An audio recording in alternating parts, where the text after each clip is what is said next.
order the regular meeting of the Frankfurt Plant Board. It's Tuesday, March 18th, 2025 at 5 p.m. in the community room at the FPB Administration Building. Madam Secretary, call the roll. Member DeLong? Here. Member Peabody? Here. Member Mason? Here. Member Snyder? Here. Member Benton Mitchell? Here. We have a quorum to do business. First item is we have before us the minutes of the February 20th, 2025 special board meeting. Everybody should have those in front. Does anybody have any changes or corrections? If not, do we have a motion to approve? We have a motion. Do we have a second? Second. We have a motion second. All those in favor say aye. Aye. Those opposed? Minutes are adopted. Next item is consider accepting the financial statements for the month ending February 28, 2025. We have a guest? Hello. I've been here 10.5 years. I'm not a guest. You want to sit at the table or just hang out up there? I'm good. Okay. But honestly, if we could just replay what David said last month, it'd be the same thing, which is a good thing. You want steadiness in your financials, especially if you're a utility company. So they do start on page 13 of your board package, statement of net position. Total assets, line 75 is $245 million. Most of that, property, plant, and equipment, is our biggest asset. Liabilities on line 155, $102 million, and a lot of that is the KPPA. And then line 175 is net position. Take your assets minus your liabilities, that equals your net position, and that's $143 million. That's pretty much it for that, unless you have any questions. No changes on the loans on page 15. We did make a payment in March, but as of February, there's no change. On page 18 is the statement of revenues, expenses, and changes in net position. Not a whole lot to talk about. Revenue we're up, just like David mentioned last month. No real changes. Same for expenses. Operating expenses are down. G&A expenses are a little up, but same story. The O&M check registers are on pages 42 through 80, and the Impress check register is pages 81 through 83. Something that is maybe exciting to talk about, two things. Jennifer Hellard has accepted the position that we had open in our position, or in our department for senior accountants, so she'll be starting at the beginning of April. And then also it's budget time. Yes. We had, that's your all's favorite part of the year, isn't it? It's the best time of the year. Yes. So we did the kickoff stuff last week, and so they're starting to send data in, hopefully to have a rough draft middle of April, and then have it to you all at the May board meeting, and then approve it in the June board meeting. That's the plan. And similar, if you all want to do something similar to what we did last year, if you all have got a particular interest in any particular area of operational area, just make sure if you're interested, let Gary know. We just got to make sure no more than two of us are working in any particular area at the same time. But if you're interested in any particular department or area and want to get more in depth, let Gary know, and then just go at it. So It seemed to work well last year. yeah, I think people got a little more in-depth information. I think we had better discussions in the board meeting. So like I said, there's no assignments or anything. Like I said, as long as no more than two of us show up at one time, then just pick the areas you want to get involved in and dig in. So Any other questions, or? if not, do we have a motion to accept the financials? So moved. We have a motion. Do we have a second? We have a motion and second. All those in favor say aye. Aye. Those opposed? Financials are accepted. Thank you. Next item is public comments. Is anybody signed up to speak, Ms. Poe? No, sir. Did we have any web comments or any other public comments? We had one web comment that I sent to the board, and I sent along with that what staff had done, and just to sort of give a background of what was going on. So that was the only thing that I had. And I think, We'll call me Jenna. and I think everybody's aware, the residents in Duckers, Buena Vista, presented us it was actually a copy of the first petition, but we have acknowledged that we received it. Same response. It's they Wish we could do something about it. but we have forwarded on. We didn't forward it. It also they delivered it to PSC, which is the proper venue for it. And then, as you all know, Andy McDonald sent us a letter on some energy ideas and would like to present to the board. And what I think we've suggested to him is, with the litigation going on with deep pancaking, some other things, not wanting to put him off, but probably we need to wait a little bit till some of these other things get a little clearer. But we've let him know we've got it. You all have seen the information. We forwarded it to GDS. And as soon as we get a little more certainty in some areas, then with the board's permission, we'll be bringing before us to make a presentation. So, and he's aware of it. He did a lot of work on it. Appreciate it. There's just a lot of uncertainty right now what's going to happen. So, yeah, sure. On the web comment that staff did Yeah. respond to, and had, I know that several staff spoke to the person that same day as well. But it might be worth it for somebody to give a real quick explanation of when you think there's a discrepancy on your electric bill, especially with AMI and the policy about there being a charge to review or to analyze your meter for accuracy. Who'd be the best, Travis, you or April? You go turn to April? Yeah, maybe both of us. Yeah, both of you.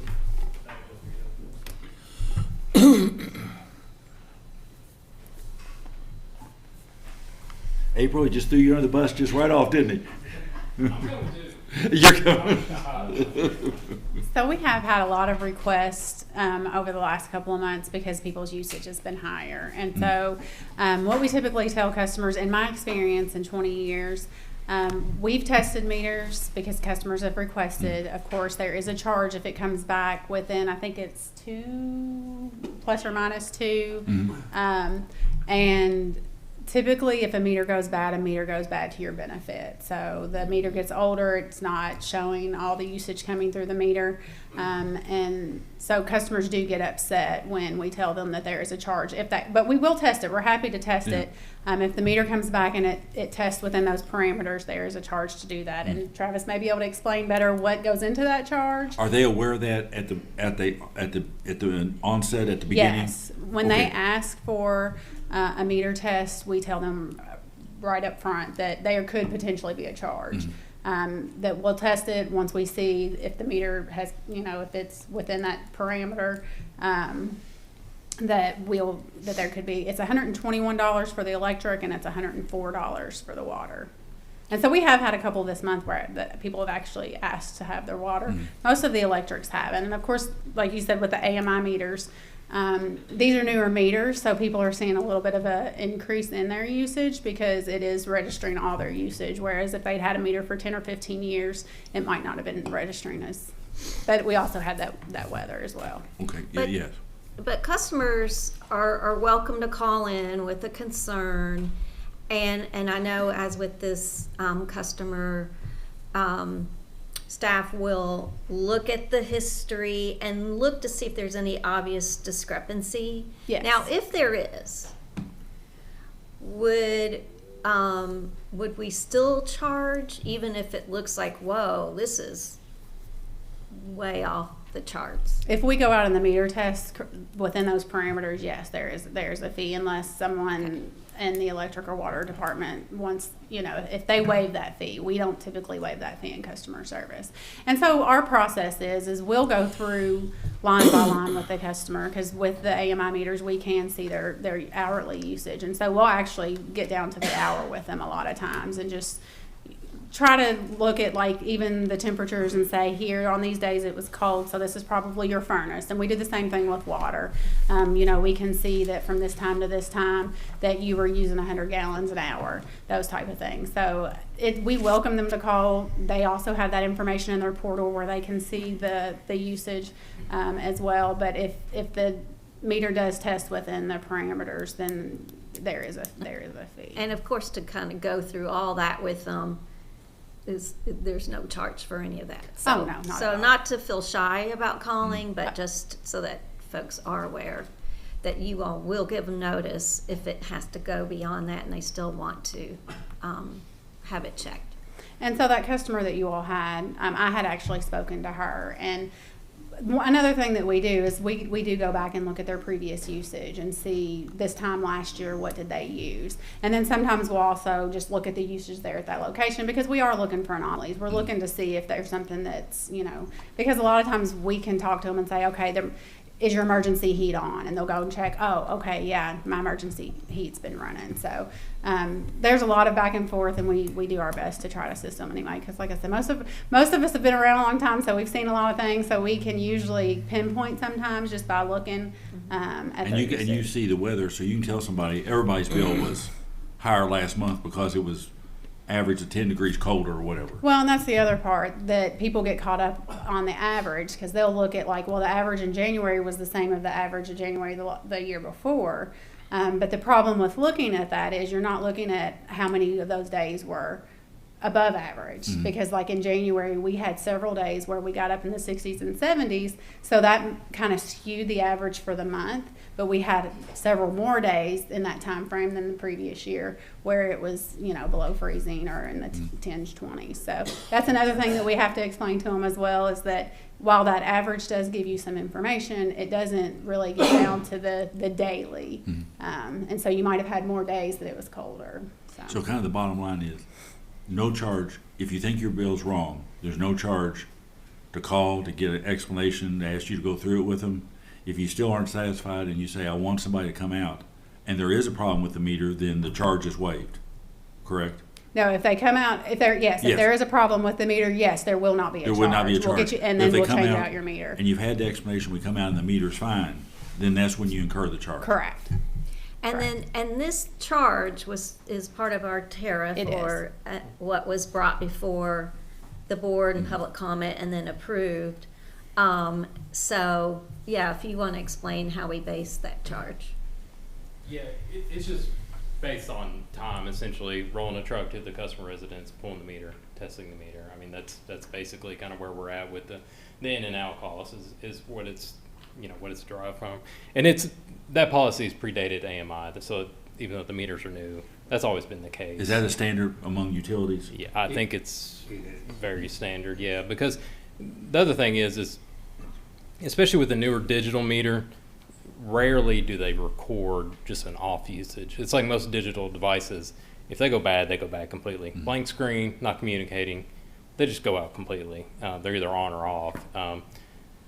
So again, it's derived from, it's so rare for a meter to go bad. I wouldn't say never, but again, that's kind of what drives a lot of those policies is, usually the meters are fine.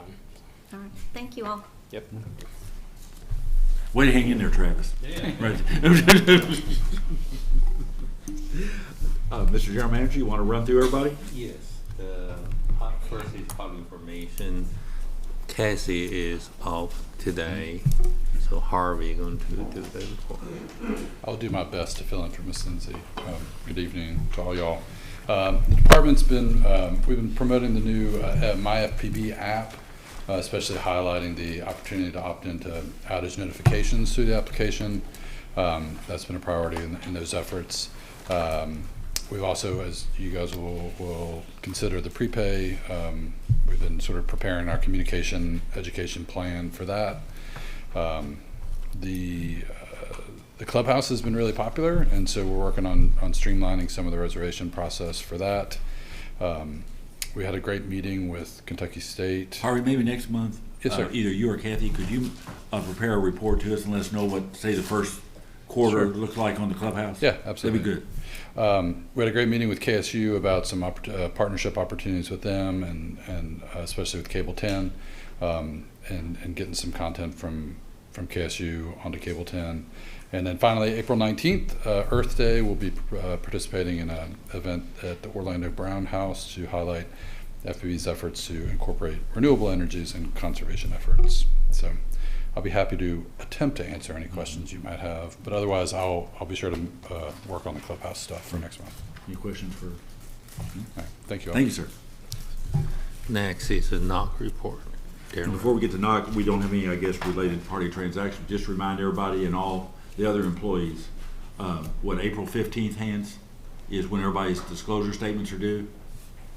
We've got most everybody's disclosures in right now. But not just the board, but other management employees, that everybody that has to file them, right? Yes, sir. Yeah, Yes, and- sir. And then we'll get a meeting set with the ethics committee. Sure. To review those and go from there. Hey, good evening. The NOC report's on page 85 of your packet. In February, the NOC entered 445 trouble calls, handled a total of 2,168 phone calls. On the locate side of the house, they did 432 locates, and that totals 4,481 for the fiscal year since July 1st. So business as usual in the NOC and locate department. As spring comes, the locators will get busier. Spring storms make us a little busier in the NOC and everyone else as well. And to remind everybody, if they're going out to buy some shrubs before they put a shovel in the ground, they Call might wanna 811 before you dig. That's Yeah. right. That's right. Save some trouble down the road. Yeah. It's too easy not to. Man, it's the law. Yeah. And if you don't call and you stick a spade in it, it's going to cost you. Yeah. Yeah. Then you've created problems. That's Yeah. correct. Any questions? No questions? Thank you. Thank you, sir. Next is customer service. Well, you're back, Ms. Rhodes. All right, so the customer service reports are page 87 through 91. So on page 87, you'll see that we assisted 7,775 customers last month. We had 489 transactions at the kiosk. Our wait times, they're kind of hanging steady. We do have a new employee who started Monday who comes from a water district, so we're pretty excited to have her with us. And then we have another new employee that's going to start on Monday who comes from an electric company. So we're pretty excited. We'll be fully staffed for the first time in a while. And so those wait times, you'll see them change as we get them trained. And then we had 22 positive Google reviews, and then of course we had 2 negative reviews that were 1 and 2 star reviews, one of which was the customer that you all received the letter from. And then as Harvey mentioned and Darren mentioned, with spring storms, we just want to remind customers that we do have our new app that's available, and we do send push notifications out on that app for outages. So if there's an electric outage, especially with spring coming and the weather changing, if you sign up for notifications on that app. So if you don't have our app, I would suggest you sign up for it, and we send out notifications for electric outages, and then later Sharmista will talk about boil water advisories as well. And then on the portal, so if you're not an app customer and you are a portal customer, if you'll go in and check your notifications right now, everyone receives bill notifications, but you can also receive notifications about outages as well there, and you can text, phone, or email. So just a reminder for everybody with the spring coming up. I think spring starts Thursday, so storm season. Yeah. But that's all I have. If anybody has any questions. How do we, is it too early to assess how we look coming out of the winter in terms of higher bills, people maybe that got behind? I mean, what do we look like? I think, as David usually says, as far as our bad debt actually looks pretty good right now. So I think, we do have a lot of people who have requested, which is some of these customer contact numbers, payment arrangements. So we, as always, we'll work with customers to help them get through those high bills. All right. Okay, thank you. Thank you. Next is telecommunication.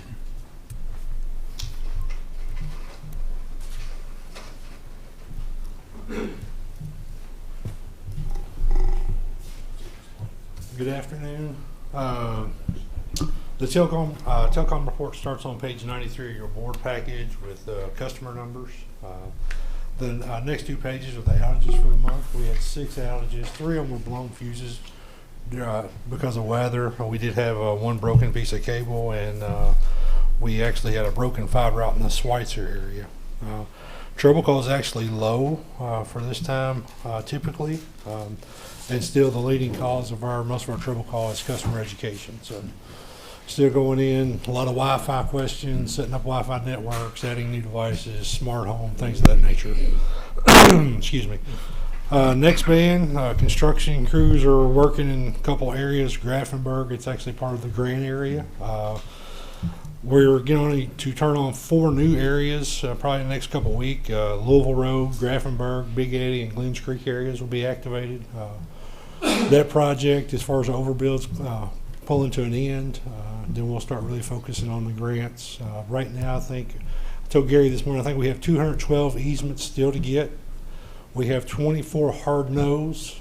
And so with the ones that are definitely no that we can't seem to get an easement from, we're starting to do a redesign around those areas. And What was the reason? Is there a prevalent reason of the 22 that has why the hard no? no, I mean, some of them just like, I don't want it on my property. I mean, it's a little bit of everything. And we've made multiple attempts and try to use a friend of a friend, just any kind of leverage we can get or any kind of angle we can work. And there's just some that are just. Do you think it's an underlying, just they think we're going to come in and tear up their property? We've had some. So we've had a couple providers go through town. Mhm. They didn't get easements. Some of them got a letter of permit to be on the property, and they've destroyed property and not repaired it. And there's no way the homeowner can do anything about it. So I think maybe a couple of them were there. Some people are just. They moved out in the country to get away from technology, and they don't want it on their property, to be honest. So, but like I said, those 24 hard no's, we're working now to redesign around them, and we'll see what those costs are. But that is the update that I have this evening. John, Adam, I think on your customer service penetration numbers, traditionally on the broadband numbers, you Yeah, have a I regular. apologize. Yeah. I just want to make Yeah, sure, yeah. because otherwise we got some budget issues we need to talk about. No, we doubled down there, but no, we typically put the next band on the top. of that, Yeah, yeah. I apologize. We'll get that straightened out next month. But that number is closer to that budget number of 16,000 and change. That's where it's been all year. Yeah, so, yeah. I think we've actually added 500 customers this year. Okay, good. I think we had that conversation last month, and we were looking. I think we've added 500 new customers to Good. broadband. That's great. Appreciate it. Any questions? thank you, sir. Thank you. Next is Electric Department, Scott and Travis.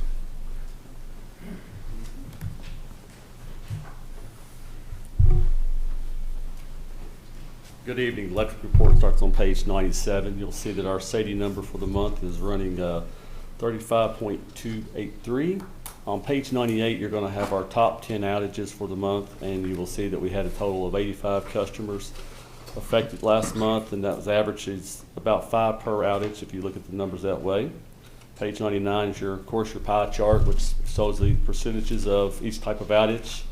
And then page 100 will take those percentages and break it down to actual counts. And you'll see we have a total of 17 outages for the month. I'd be happy to answer any questions. Thank you, sir.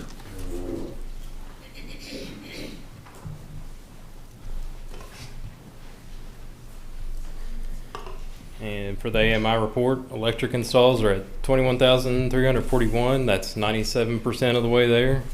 Water, 14,501. They're at 85%. So getting very close, almost there on AMI, and we're marching along. Everything so far going pretty good. The weather taking a turn for the better has helped out a lot. So moving right along with that. And for the SEPA report, that begins on page 101 of your board package. Our SEPA bill was $82,285. That's our normal SEPA bill. Our payment was $323,982 for a profit to the board of $241,697, which brings us to $241,697 because that's the first month of the SEPA report. So for the calendar year 2025, we are off to a good start. Happy to answer any questions. For QIMA, I really don't have anything new, except you have any common question, I will happy to answer the question. No. Okay. For next is a safety report. Keller. Good evening. The safety reports on 105 and 106.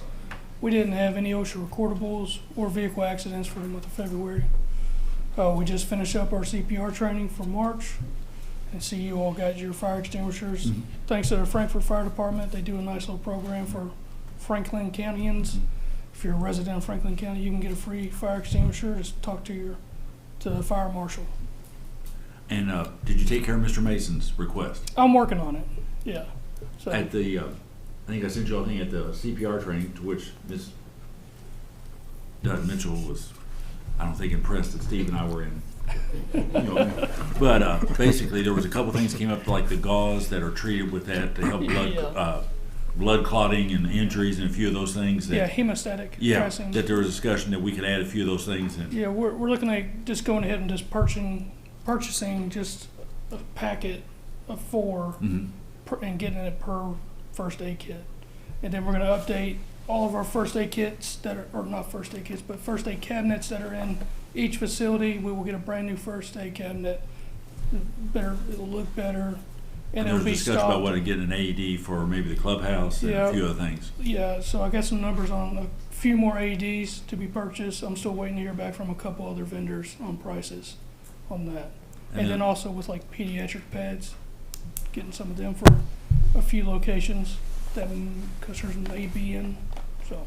And the pediatric, because there are children that come in to here, the first floor here, and then out to the clubhouse. And then I think there was a concept that you were looking into about whether to change our current thing on AEDs and go with a contract that puts them on a regular replacement schedule. And they do have a life expectancy, which might cost more up front, but over time might be more cost effective in terms of having it almost like vehicle replacement schedule. Just you have a regular schedule to replace your AEDs. Yeah, it's a little more than that. Yeah. It's called an AED program, and what this company does, it takes the liability.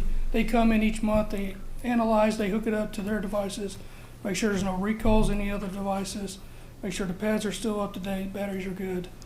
And then when it comes time to be replaced, Zoll, which they're our main supplier for our AEDs, they will buy back our older ones at around $200 they'll give us. And then we get a discount for being part of the program itself. So there's some benefits to being part of it. And then they're also the licensed physician that oversees the program. So. And you'll have more of that when we come to the budget process. We can look at Yeah, that. because I'm still waiting to hear on other numbers from that, because there's not a lot of people who do AED programs specifically. Okay. But I will have more when budget rolls around. Okay. Any further questions on that? And that's why, let you know, Catherine, Steve and I did get our cards. Yeah, you graduated, is what you said? I was impressed. Yes. Everybody instill confidence if y'all needed us. Catherine gave us a look like, oh, really? You know. Like Any questions? Thank you, sir. Next is a water distribution person.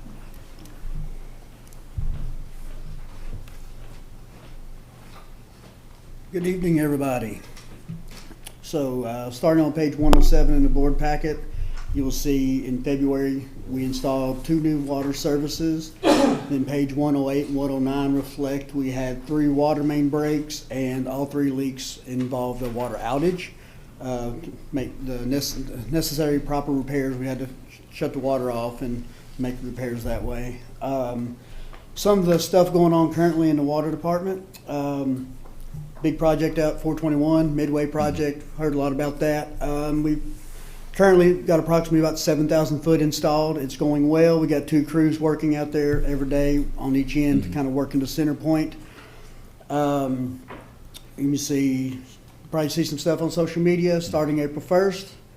It's time for hydrant flushing, so you'll see probably water running down the street. We'll get some random call-ins, people want to know what's going on. Obviously, it's controlled. It's part of the flushing system we do to help clean the system out. And then upcoming, we definitely have kind of finalized some stuff today. The paddocks landings out there, the target property, we pretty much given the approval to start around the first week of April. We'll be moving a crew out there, moving some equipment out there. We're going to get that thing started, and I think it's approximately 2,400 feet of 12-inch pipe, so it will take a little bit of time, but there's some time frames, some time schedules we got to meet, so we're getting stuff scheduled and getting it ready to take off. Other than that, that's kind of water department in a nutshell for distribution. Are we doing the Midway project and the paddocks with our own crew, or are we having to hire any contractors? Are we doing our own? In-house. We're doing that in-house. We generally always try to keep work in-house. Generally we do it cheaper, quality of work's generally better, keeping it in-house. There's a few large things we do not do, like Right. large bores, things of that nature, large casing pipe and stuff. But generally, everything else it's always been in-house. And like I say, so what we'll do is we've kind of got the 2 crews at 421. We're going to probably take one of those crews, move it out to the paddocks. Then we kind of got another alternate crew. We're going to move out to 421. So we're just going to kind of swap around. Being the 12-inch pipe, large fittings and stuff, we definitely won't want the construction crews heavily involved with doing that. And then we're going to take one of the other crews that kind of does services, main repairs, installation, all that. We're going to put them out there to lay the PVC pipe on out 421. So, Jason? Just on the paddocks, what's the development time frame on that? I think there's Target's pushing the most. They're the ones kind of setting the pace for everything. I think it's around January of 26, or is it a little bit later than that now, with kind of delay of getting started. They want to start construction.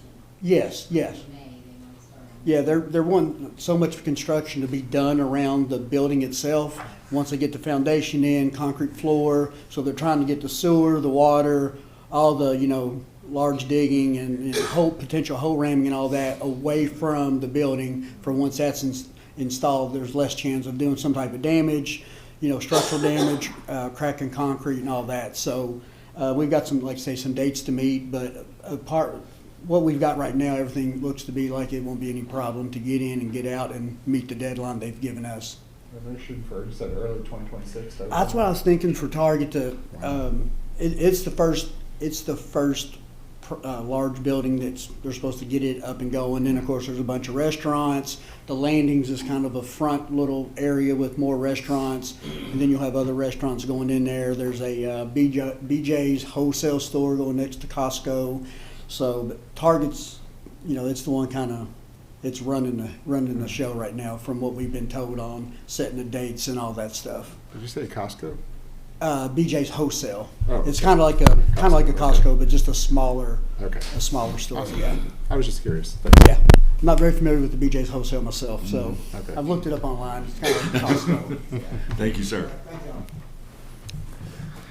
Next, the water treatment plant. Good evening. I'm going to provide the report for Brandon today. For the month of February, the water treatment plant treated a little over 229 million gallons of water for an average day of 8.18 mgd. Lock number 4 averaged 42,000 cubic feet per second for an average of 27 billion gallons per day. And there was about 7.7 inches of rainfall recorded for the month. And just following up on a project that you just approved, the water treatment plant capacity study. We had our kickoff meeting last week with GRW, so that's underway and hoping to get that here in the next month and a half to, within 2 months. Happy to answer any questions. Any questions? Thanks. Thank you. Okay, action items. Consider approving additional earthquake coverage. Hans? And this is a follow-up from when we had discussion previous about renewing our insurance. And do we want to consider purchasing additional earthquake insurance? So. Thank you. Well, since January, Charlie has retired.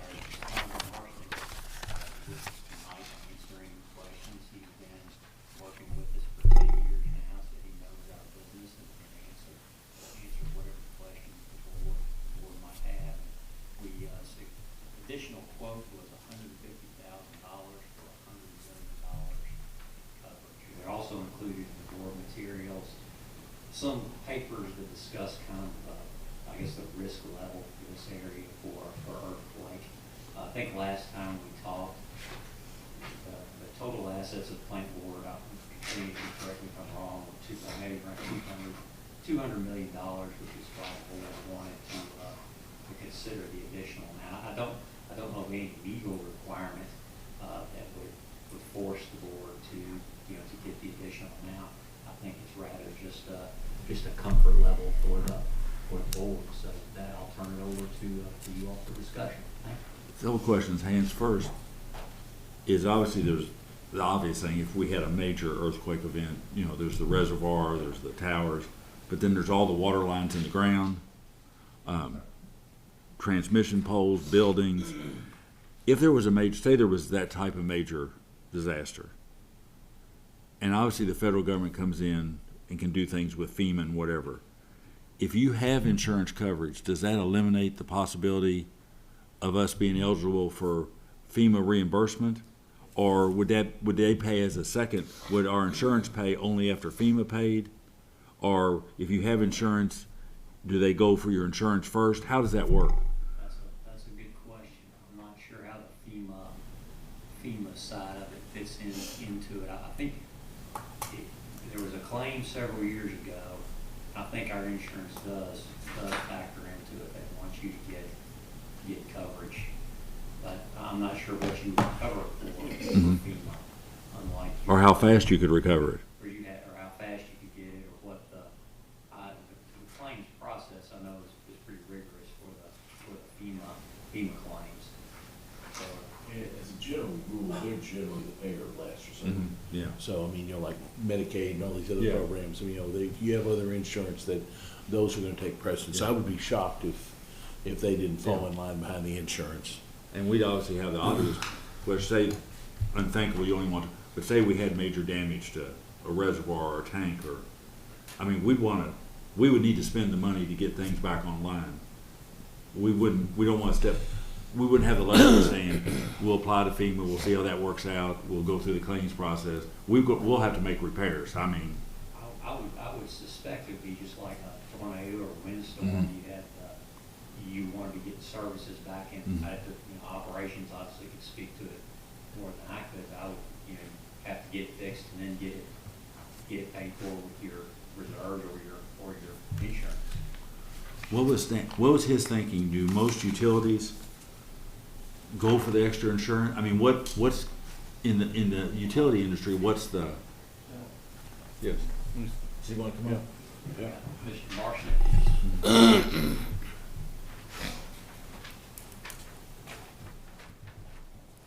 Good evening, Board. Thank you. Stanley Marsnick. I got big shoes to fill, Yeah. Charlie Yeah. Hamilton, so I know I've been to every board meeting probably over the last 10 years. So Well, Charlie used to bring us checks, That's exactly right. I mean, I'm not putting any pressure on you, but as the year goes on, we'd like a big old cardboard check, but go on. I got it. Next time I'll bring that with me. Okay. How about that? So, Charlie's, I believe the last time we were here, we talked about it. This isn't uncommon in the marketplace right now. Had a phone call yesterday. Client that had $100 million in TIV, total insured value. Carrier came back and said, we're dropping to $25 million. So it's really your risk appetite. In the event with this additional quote that we received, it was for earthquake only, Okay. right? So you guys have a primary $100 million limit right now. So we went out to market, we scoured it, we didn't leave any stone unturned. We went to 30 different markets from a non-admitted standpoint. We actually asked other carriers if they'd quote it monoline, and the max we could find for two carriers, one was $25 million. That's all they would provide. The other's $20 million. So again, I think Charlie said the last time, I wish I had a crystal ball when it came to can we predict if we're going to get hit with an earthquake, that's going to cause catastrophic level $200 million in damage for you guys. I wish I had that. I don't. I mean, I'll turn it over for the board question. Just one other question. From your experience and what you hear in the industry, what you're seeing, and I know we don't, of our competitors and other sister utilities, whatever, what is common in the marketplace? Are most utilities, and I'm not asking you to speculate on them even if you knew, but like a Columbia Gas or a Kentucky Utilities or Kentucky American, are they insuring up? I think it all depends on the size. Are they buying the extra coverage, or are they going? I think it depends on their risk appetite. Again, going back to whether they're comfortable with 100, and with every different organization, you're going to have enough money to either, if you want to transfer the risk through insurance.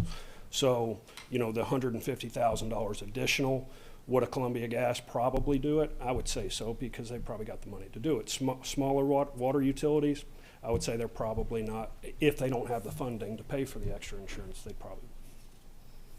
Turn it over to y'all. What do y'all think? Stanley, let me ask you a question. Yes, sir. Our 100 million miles we have right now, that's total. That's a total all. That's your building and your business personal property, Okay. your inventory, your equipment, all that. And good stuff. that's for all purposes, or All locations, yes. but all damage, right? All different types of disasters. It's what we call special cause of loss. So it covers everything except what's specifically excluded. Typically, that's flood and earthquake. But And what's the, causes. and what But it specifically? covers any kind of, not just, we're not just talking. If, as long as it's not excluded. Correct. So, okay. Exactly. What now- would be excluded? Typically, it's flood and earthquake, and you guys have chosen to purchase that in Okay. certain Yeah. locations. So, but did we purchase earthquake? How much extra did that $100 million getting it to cover earthquake for what we paid in January? How much did that cost us more? I can get you a full breakdown of what, Okay. well, so all they did, you used to have full limits with Uh-huh. Cincinnati. And again, most carriers are now drawing back coverage for Okay. earthquake. They don't want to be exposed. Plus, they have reinsurance that they purchase as well, and their reinsurers are then saying, hey, we're not going to cover We're it not for gonna the cover full it, year. okay. So it went from full limits down to 100 million. Okay. And I wish we would have had our quote at the last board meeting. Okay. That actually was for the full limit. Yeah. The only other thing it also includes is your business income. So Okay. your lost revenue, continuing expenses, things like ordinary payroll, all those things are factored in that Okay. as well. So it's not just, I don't want you guys to think it's just the building and the business personal property. And Also- this is excess insurance, and it would only kick in if we theoretically reached the $100 million limit on the initial, correct? So when we went through this process, I know the last time Jason had a question about, you've got primary, and you've got Stacked, excess. right. Yeah, exactly. So the benefit to this is we went out to the market. I know I already told you the amounts, but what we did is we asked Cincinnati to make a special exception. So they went to their reinsurer and basically said, what would it take to stay at these 200 million in limit? So they made a special exception, so now we don't have two insurers. Okay. So this is a genuine exception made by Cincinnati, which is ideal, honestly, in a claim situation. So, you guys have been a valued partner for them for a very long time. So they were willing to do that. Most of the time they wouldn't. Steve? Cool. I appreciate you doing that. Yes, sir. Had to work some angles there. So what is our risk? What is our appetite for risk? I mean, Is it 150? I guess the question is our appetite for risk $150,000? I mean, we save that much in premium. It takes a long time to save that much premium to cover 100 million. Now, the likelihood of getting hit for $200 million, but you say these policies would also cover for like lost revenue. Correct, 100%. Yes, absolutely. So we're not just talking about buildings or the contents coverage. It does cover your business. So if we were offline, say we got hit hard, and you hate to even have these, but say you got hit hard, well, obviously we got to get utilities back on. While we're getting it back on, we're not billing anybody for, If you have to customers aren't getting service, so we're not, but we've got employees that we're still going to need to pay. Absolutely. So it helps you retain your employees. If you have to rent temporary facilities to get up and running, it will help with those costs as well. So, I don't want you to think it's just building and contents coverage. Well, and I think the other part of this too is the way the insurance market is from year to year. I mean, we'll be able to get this year. I don't know if we'll be able to get this next year. I mean, the way the insurance, we keep getting the disasters we've been getting. This may not be an option in the future, but for now. Certainly may not be an option at 150,000. Right. Yeah. Yeah, well, and that's two questions. One was, so this is a year for year. We're not locking in a 5-year. No, Okay. sir. Yep. Two, I'm looking at the maps, kind of our risk level. Would they be willing to insurance like Paducah, like someone that close, or is this just So that's New because of- Madrid Fall for one. Yeah, of course. And they, this is obviously a lot lower hazard than New Madrid. And that was our argument when we went out to market on this, to be honest with you. So, it would be more expensive in Western Kentucky, and there are a lot fewer carriers or markets. Do you have a that would sense of offer. what a policy like that would be and that close? Not off the top of my head, I don't. Okay. I could probably get you some data on that because we do handle the Commonwealth of Kentucky's property policies. And It wouldn't, I would be curious to see the difference, but I kind of agree with John that like they're offering it right now, and if God forbid something like that happened, we sure would feel pretty good about ourselves for having this, I mean, I'd like to step back and say, I feel pretty good. Why spend 150 if we don't have to? But for this community, if something terrible happened, then what do we look like saying, well, we saved 150,000, but we're down 30 million on the I mean, it's kind of like. My recollection was when we discussed this before that we didn't feel what we had would have truly covered a catastrophic situation. I mean, if we really, really wanted to be completely covered. And the 150,000 more, I mean, it's not really a fair comparison, but compare what our base policy cost. What was Yes. the base policy? Off the top of my head, for the all perils coverage like we discussed, I wanted to say it was roughly between 325,000 and 350,000 Okay. for the standard property. So we're getting, I mean, as far as earthquake coverage, double the amount, but it's a third. And that's where we ran into issues with carriers, is A, they were gonna be on the hook for, the 100 extra million, and trying to get somebody to write that for less than what we got. We only received 2 quotes. The only other quote we received was 200,000, and it did not include the business income value. So we told them to shut it down, it wasn't competitive, so. I mean, the business income to me is almost as critical as the coverage itself of damage. Because if we're offline, we've got no revenue, but we still gotta keep functioning to have the employees and the staff to keep working to build things back, even though we wouldn't necessarily have billable income, because Right. And we're still paying bills for the energy that we've purchased. for the energy and just everything else going on, I mean, those bills don't stop, I mean. Well, I'm just thinking too, if like one of our major KU substations goes down and we have to reroute like in real time, I mean, good Lord, that's. Well, just think of all the water lines buried in this community, and that would be very vulnerable. The water treatment that's hooked right on the river. I mean, it's just, it could have some real ripples. Well, you hate to have this doomsday discussion, but this is kind of the world we're. Well, at the same time, I think for what we're getting, I mean, it's pennies, not even pennies on the dollar. It's pennies on the hundreds of dollars, because in a way they're pricing it because they think it's a low chance, but I think it's just the cost of doing business. And if we would look pretty bad if we didn't do it, and we're on record now, and then we didn't, God forbid, have an earthquake in 6 months, and everybody's like, well, 150,000, why don't you We pass saved on that? 150,000. I mean, Yeah, and now we pay out 90 million. So I totally think that we should just, it's cost to do business. We need to have these things in place. And then I think last time there's a major earthquake on this fault, the Mississippi flowed backwards for 3 days. So it's a pretty serious fault line, And I don't know that, I mean, I wouldn't want to, lock in a future board or anything toward this thinking.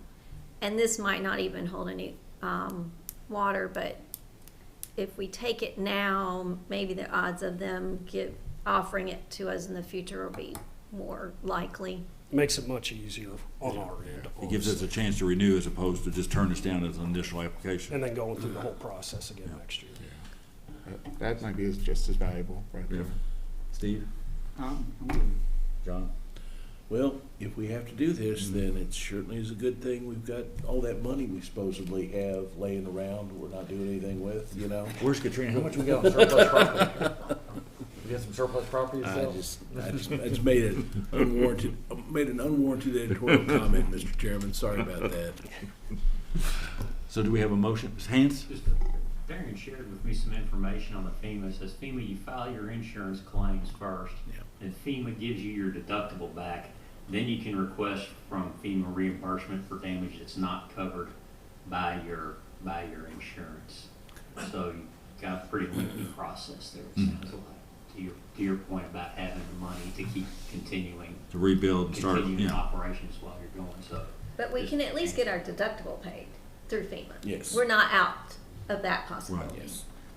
And what is the deductible? 5%. Okay. So. Okay.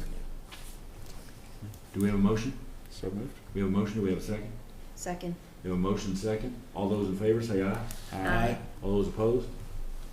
Motion approved. Thank you, and thanks for your work on this. Thank you all. Appreciate your time. Item 5.2, consider approving Warner Brothers Discovery Affiliate Agreement. Harvey?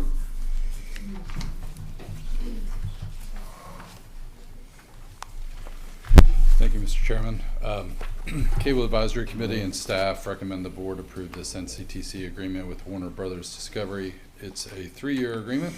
Networks covered include former Turner services such as CNN, TBS, TNT, and Turner Classic Movies, as well as the former Discovery services, Discovery Channel, TLC, Food Network, and HGTV, among others. In all, this agreement covers the rights for 16 channels on classic cable, 5 channels on preferred cable, and 1 on HD+.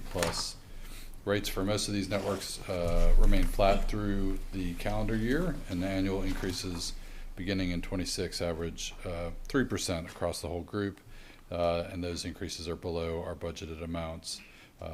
As a reminder, Warner Brothers Discovery shares the broadcast rights to the NCAA basketball tournament, which I think starts in an hour.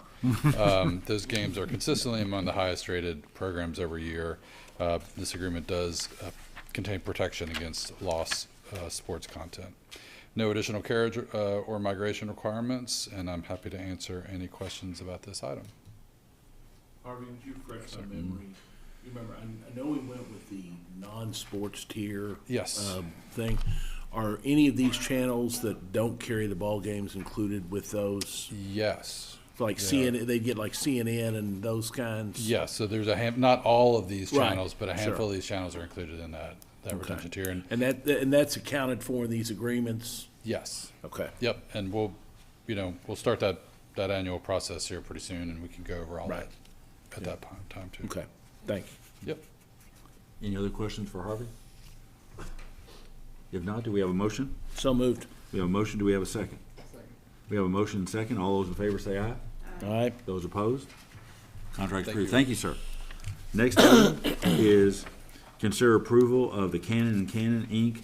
to perform general engineering services on an as-needed basis. Sharmista, Hello again. So this you're is up a- here a lot. You're coming back again later, aren't I you? am. So this item is something we've mentioned before. Just occasionally we have a need for general consulting services. Sometimes it may not be a full-blown project, but just an opportunity to collaborate on an engineering project. Typically, for me, when I'm running a hydraulic model, it helps to collaborate with an engineer to kind of just look at the best ideas for designing a new water line.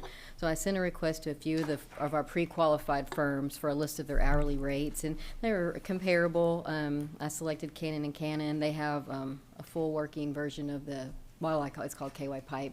So they have that. They have the knowledge and resources to provide assistance on that as-needed basis. They're currently performing work for the Frankfurt Sewer Department.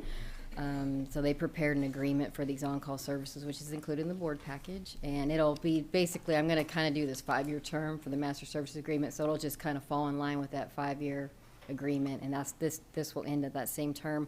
But selecting Cannon doesn't mean that I can't reach out to other firms if they're busy. I've got the hourly rates for the other firms. I can still reach out to firms as needed. And there's no charge unless you need them. Absolutely correct. Any questions, Sharmista? If not, do we have a motion? So moved. Do you have a second? Second. We have a motion and second. All those in favor say aye. Aye. Those opposed? Contract's approved. Thank you. Consider approval to revise section, H, subsection M, in the FPB tariff to include the prepay program. A public hearing was conducted in February to discuss the establishment of a prepaid program as an addition to the FPB tariff. Following public review, staff is now requesting board approval to formally implement the program. The prepay program is designed to allow customers to pay for their utilities in advance, eliminating deposits, late fees, and reconnect fees. This initiative leverages the AMI system and the My FPB mobile app to provide customers with real-time updates on their account balances and usage. Customers are billed daily based on actual usage, with applicable fees and taxes reconciled at the end of each billing cycle. Participants will receive real-time notifications of their account balances. Services will be subject to automatic disconnection if the balance reaches 0. Eligibility, it is a voluntary program and available to customers with AMI meters. And then, of course, customers with past due balances may enroll under a 70-30 split, where 70% of payments go towards current usage and 30% towards arrears. And then customers on automatic draft or net metering customers are not eligible for the program. And existing deposits will be converted into account credits for enrollment. With the public hearing process completed and the benefits of the program outlined, staff requests board approval to formally add the prepay program to the FPB tariff effective April 1st, 2025. Since the public hearing, have we had any additional comments, any other questions? No, we haven't had any.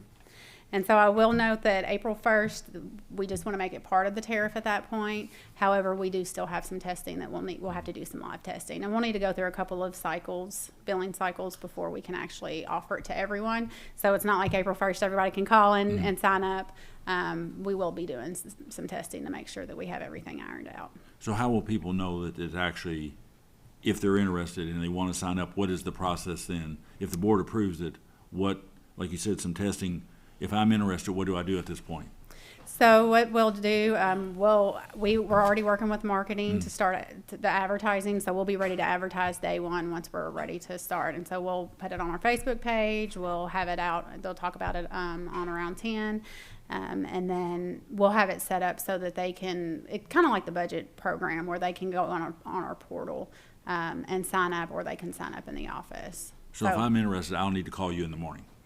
You can call and ask us questions. We'll be happy to answer any questions. You can't sign anybody up. But we're not signing anybody up just yet.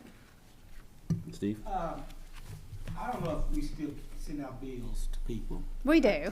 So would it be in that, because I'm sure there's a lot of people, that may not do the electronic thing. Yeah, so we definitely put every month. Well, like this month, we put a notice on our bill about notifications for the portal, and then we also put a notice for our current budget customers. So yes, we can put notes. They'll be there at the bottom. We'll definitely, once we're ready for signups, it'll be everywhere. We'll plaster it everywhere. You can tell I don't pay the bill. My wife pays the bill. So.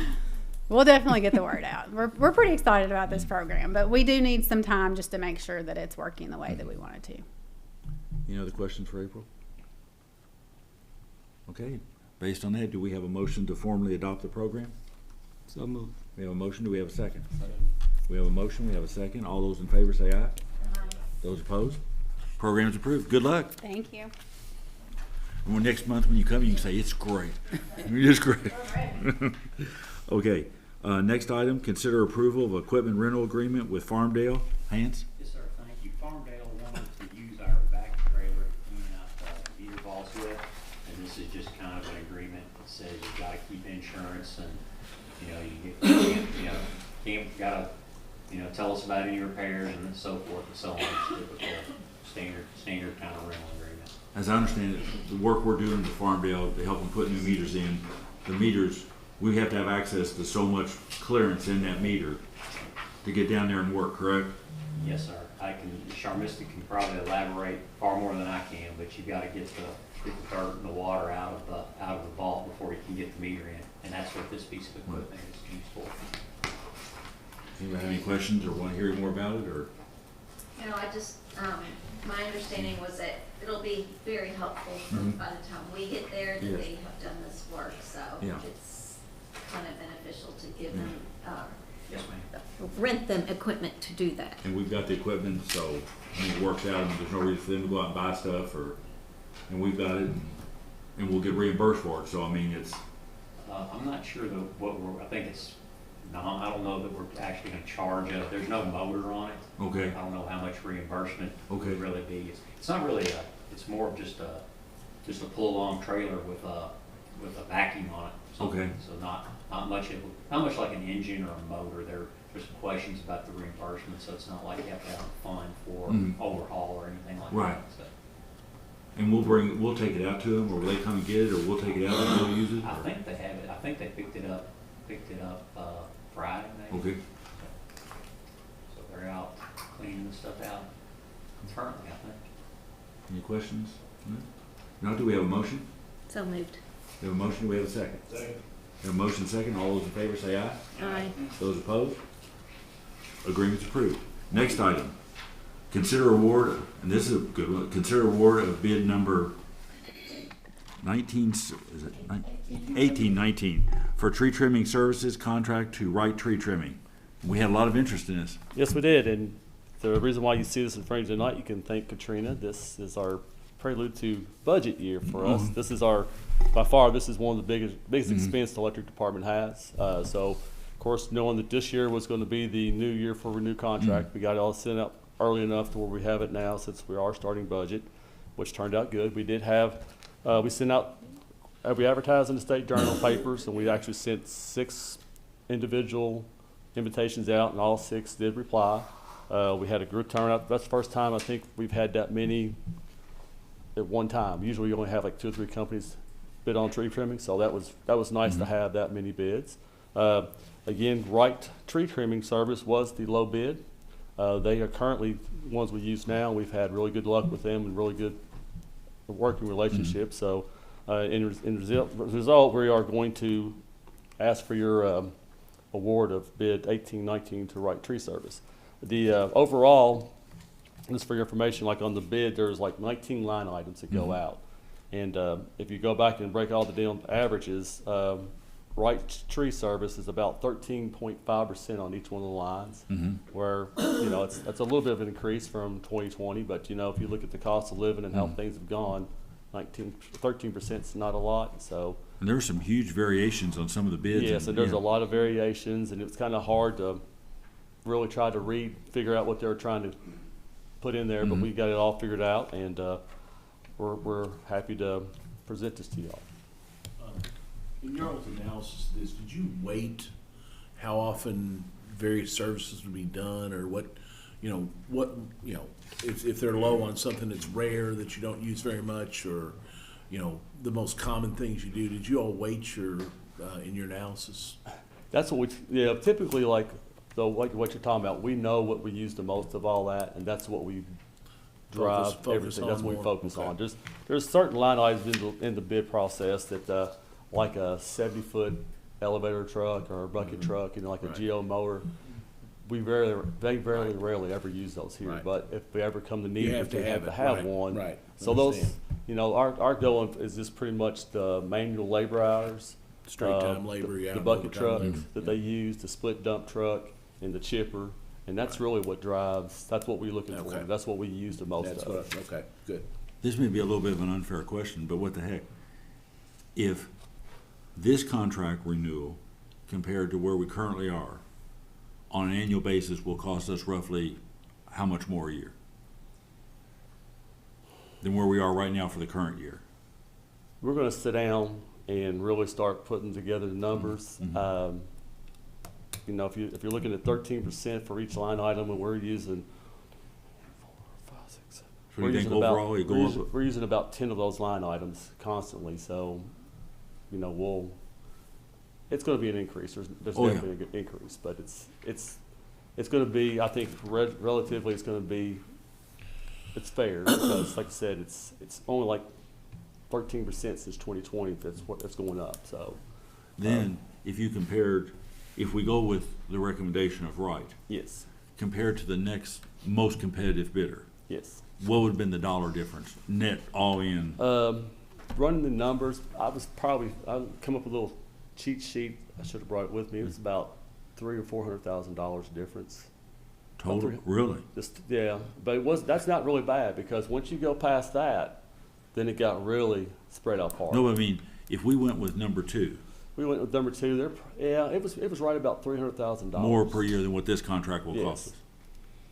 And that was weighing apples to apples. That was using what we were going to. Yeah, I mean that's strong. I mean that's yeah. Are you mentioned a 3-year term with 2 1-year renewals? Correct. Is that a joint option? Is that our option? It's pretty much our option. Now they do have a clause if they want to leave, they have to go through the process of all that. But we're the driving force. I've never known nobody to not want to renew. Right. They actually want to renew, so they're happy when we send them a note, say, "Are you willing to renew this year?" Sure. So, okay. Well, once they get the contract and they invest in equipment and everything for that term, they want to keep the contract to keep, because they've got a capital cost to cover. They've invested in hired employees and all the equipment they've got here sitting here. It's it's an undertaking for them to start moving things around, and that was another thought process besides for the budget ideas. If somebody did come in and get this bid, then whoever we hired, we had to have enough. Well, we want to give them enough time to acquire all the equipment they need for this area, to find a spot, the storage, to find a labor force, because they just don't have them sitting around, just move them around. So they have to these companies actually physically go out and start all over to build a system for you, in a sense. Other questions? If it's in order, I make a motion to consider the award, to approve the award of bid number 1819 to Wright Tree Trimming Service. We have a motion. Do we have a second? Second. We have a second. All those in favor say aye. Aye. Those opposed? And good work on the detail and all the information you thanks. provided us. I mean, it was a lot of data, but I mean, you laid it out well and, you know. Okay, informational item, General Manager. I know you got one item, Mr. General Manager. Sure, definitely.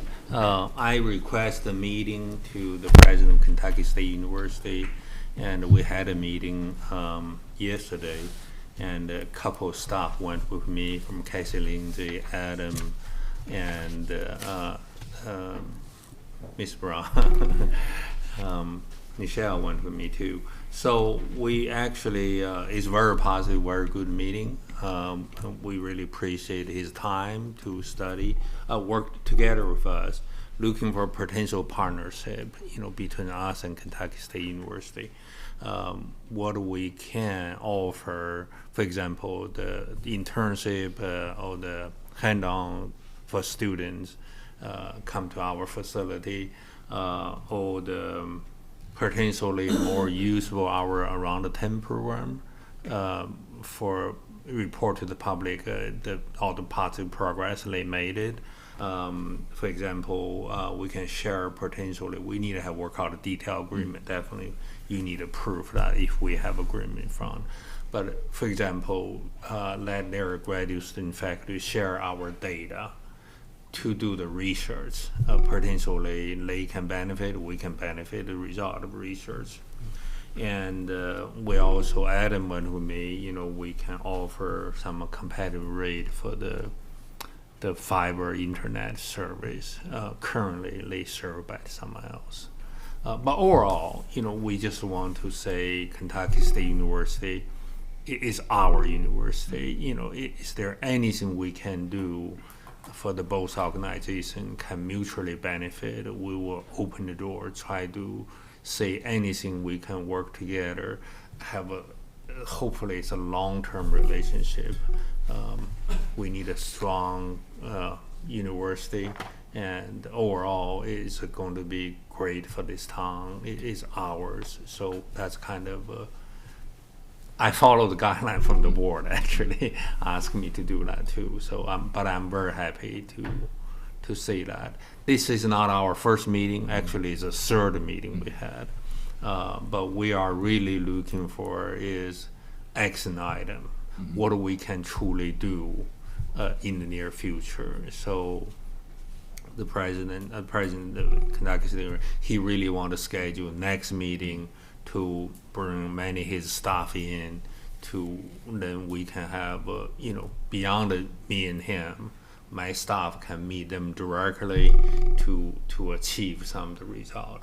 But whatever the one we have, we'll bring that to you. Potentially, if you would like to put in the budget for some of the work study or the, you know, internship for the next year budget, we're ready to prepare something like that too. But mostly is opportunity, yes. And you're preparing a follow-up letter to Dr. Cuppa, Yes. basically memorializing yesterday's meeting. Yes. And a lot of this stemmed from, I guess, however long ago it was, earlier this year, the State of the Community Breakfast. Yes. And in his address to the community, he talked about some of the initiatives, and Gary followed up with him saying, you know, we'd like to be part of it. And then I think to K-State's credit, there was some funding being held from K-State from the last budget bill, and the General Assembly released it, and Senator McDaniel, who's chairman of Senate A&R, was very positive both on the floor of the Senate and in committee on the progress that the president's made up there to turn some things around, to get things kind of back on an even keel, because there was some issues that they were dealing with, and the General Assembly was very positive about the progress he's made since he's been there, and very encouraging to him pretty much to keep up the good work. So, but Gary followed up after that breakfast and saying, you talked about these things, we'd like to talk to you about them. So, and I thought it'd be good for everybody to hear it, so that, you know, Gary's going to follow up with a letter and saying, we had a great meeting, let's move to the next step. So, Anything else you got there, Gary? Not really. This is the next, any detailed progress. And thank you and I your will team email for going up there and following up, so. Thank you. Next, information items, old and new business. Sharmista? So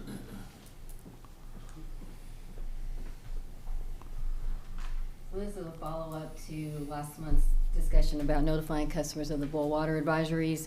And last month I had said it would be 1 to 2 months. Well, it's actually been tested and it's ready to get started now, so they're ready to go live with that. And I'd also mentioned that customers will receive phone calls and text messages as well, kind of like if you're in the county school system. But for now, reality is if you're a portal customer and you have an email address on file, the notification will go to your email, but in order to receive that phone call or text, if you want it, you actually have to go into the portal or the app and actually opt in for those notifications. So as Harvey and April both mentioned, we're trying to share that message with customers to know if you want to get that direct message directly to you, you need to go in and do that, add that notification.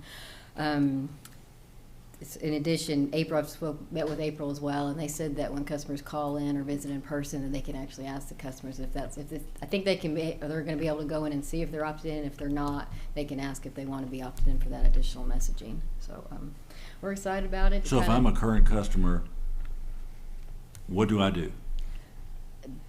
So right now, if you have an email on file, you're automatically going to get an email. Okay. And then we're also working on a targeted email. I drafted it and sent it to Kathy Lindsay for review. We're going to actually send an email to all of our portal customers that give you instructions on how to either go into the online portal or to go into your app and opt into those messages. Okay. So I don't have the step-by-step in Right, front of me. but that would give you the boil water, that would give you outage, that would do all that. Correct, yeah. You'll get your boil water advisory and when it's lifted. I just did it, Mr. Chairman. Oh, you opted in, so Mr. He can give See, you he just bragging now. That's all he's just bragging. So on the next boil water advisory, if you're an affected customer, you'll receive that message. So is it phone and text? You opt into both? Yes, Okay. there's the option to do email, text, and phone on billing, payments, appointments, service announcements, and promotions as well. So there you go. There you go. That easy. So. That's so helpful for peace of mind, especially if you have children at home and you're gone, to get that notification and say, don't drink the water. Thank you for getting all that done very quickly. And I have to thank IT and everybody, April, Kathy, everybody's been so helpful, so thank you. And then Sharmista, if you want the packaged commercial, if you got it right there, An on-site testimonial. We're good. Thank you. Thank you. Two other things very quickly. One, I contacted the mayor today as a follow-up. As you know, we've got 3 kind of pending issues. What's going to happen down at the old farmers market regarding the charging station and the water fountain? How fast they're going to transition, and then I asked the mayor just if he could follow up with as early as convenience. Do they have? I know there's various plans about different things that could go on that site. How fast are they going there? Does it serve a community purpose? You got the hotel there. There's other events downtown. Does it serve a purpose to have that water fountain and the charging station there? Gary's pulled up and he can share with you the charging station usage is very minimal. But do we want to keep that there? The second question was, how soon are they going to basically bring online the new farmers market down on Home Street? And again, is there interest? It kind of transfers. If there's not much activity now in the charging station, does that new site need a charging station? If there's not much activity at the current farmers market, is there a need for a water fountain there? And we have no way to measure that, but we have a water fountain, but that's right now down there by the river. This will be further down on Home Street, so there's that question. And if you remember, about several years ago, we bought a brand new charging station that was going to go downtown. Travis and Gary and that worked and Hans trying to get the easements and that we needed. We were never able to do that. We have that still in a box. We very likely will have a need for it at the Myrtle at the Hickory facility for our own use. And basically, I just asked the mayor, I said, it's coming up on the budget. It would be helpful to know kind of what your all's plans, timetable, actions are. If you've got anything going on that still has an interest, because we originally bought that level 3 charger for downtown. Since that time, I think the charging stations, Travis, have come on out there by Frisch's. I don't know if they're operational, but the construction's over. Yeah, construction looks done. I don't know other. Yeah, so I mean, just trying to get a sense of where they're at, so when we get to the budget, we've got that information and you all can decide what we want to do at the old farmers, the new farmers, and with that level 3 charger. So do you have timeframes? Because, I mean, No. my sense was there was a lot of site development down Yeah. for the new farmers. So my guess would be it would be next year, right? I'm assuming, yeah, I mean, I that's, had to guess. that's what, just trying to get an idea from our standpoint, so we've kind of got an idea how to plan in terms of when they're gonna phase out one site, bring a new site on. Like I said, Gary's got the usage data. The usage data on the charger has been pretty minimal. Okay. You know, if we freed that one up, that one could go somewhere else. Do we have the option, like the Delegate Hotel, their parking lot? Do we have the Well, option? their to- parking lot is partially So small, Commonwealth Credit Unions. It's so small. Oh, is that where they're I thought. Well, they're I don't know parking- where all they're parking. I mean, Okay. there's the parking lot on the other side of the track. I guess it's Commonwealth Credit Union in Travis. Yeah, I don't think. But then there's the parking on the hill, right, between the church and am I believing? There's just a few spots there in there. Yeah. I don't think They don't have I'm not the room speaking for it. Sure, but I don't see a lot of cars. Okay. There may be people who work there. Yeah. work there. Yeah. I'm just saying that because that seems like that's going to be a draw for Mhm. out of towners and people coming into Yeah. town, and especially I was talking to them in Keeneland. They said they're already booked for the entire month of April, so they're Is that right? they're ready to have that Keeneland crowd roll in. So.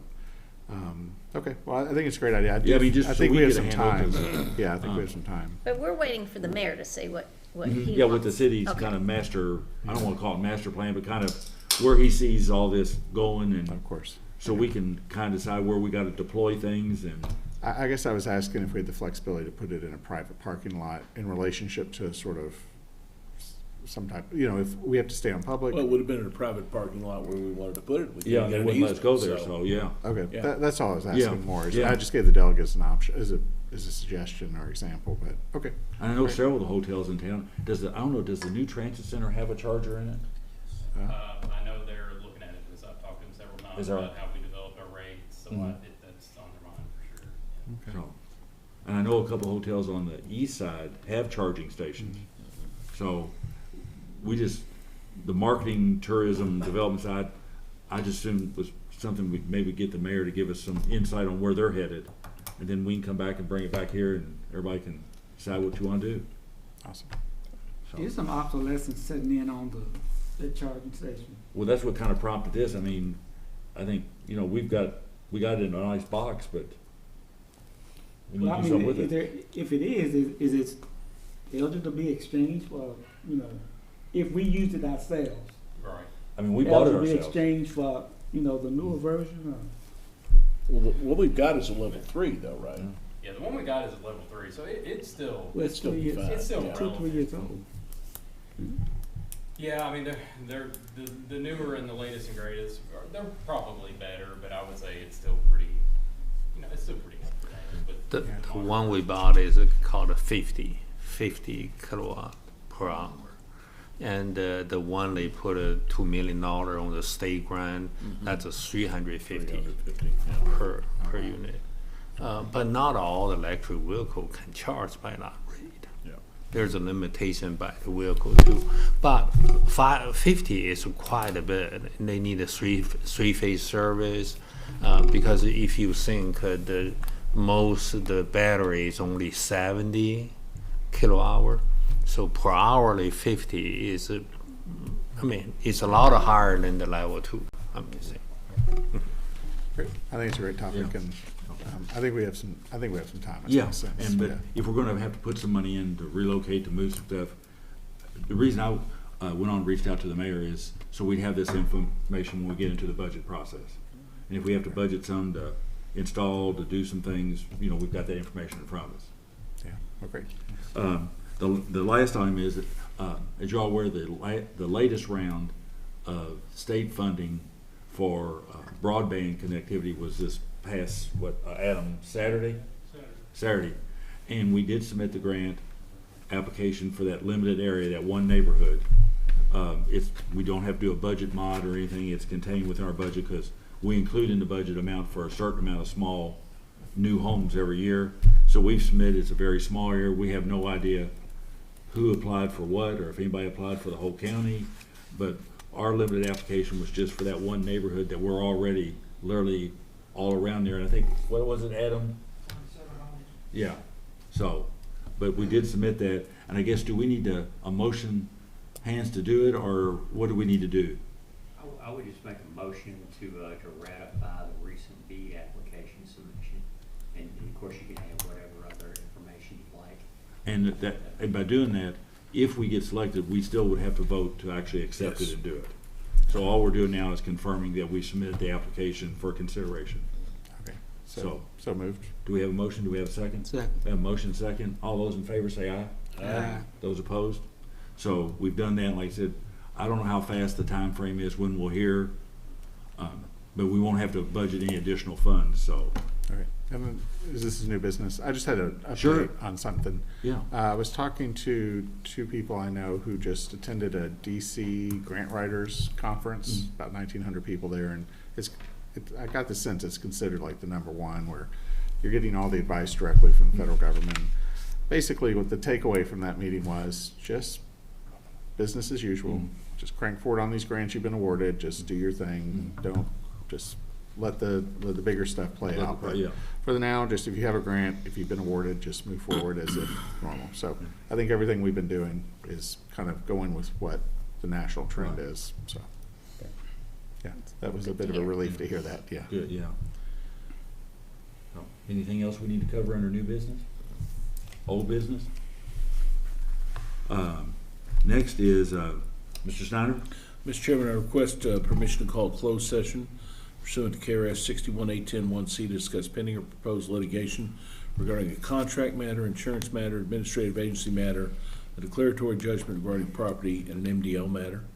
Also under KRS 618101B for deliberation on the future acquisition of a specific piece of real property, since publicly discussing the property would likely affect its value, and also under 618101N to select the successful bidder for the award of a local contract.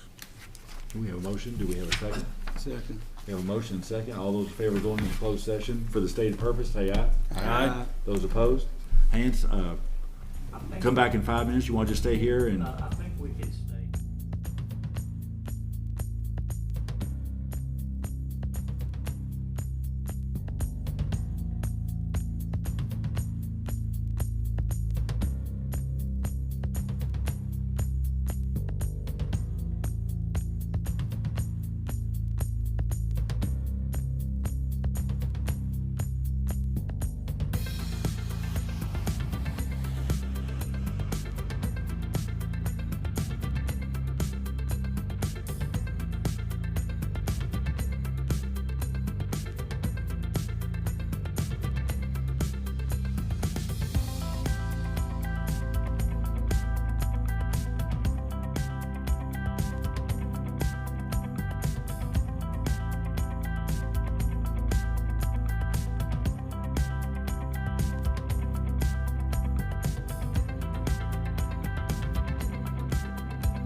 need a motion to come out of closed session. So moved. Do we have a second?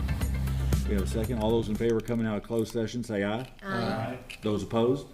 Mr. Snyder? Mr. Chairman, there was no board action taken during the closed session and no need for any votes in the open session. Do we have a motion to adjourn? So moved. Do we have a second? Second. We have a motion second to adjourn. All those in favor of adjournment, say aye. Aye. Those opposed? We're adjourned. Thanks, everyone. Thank you. Thank you.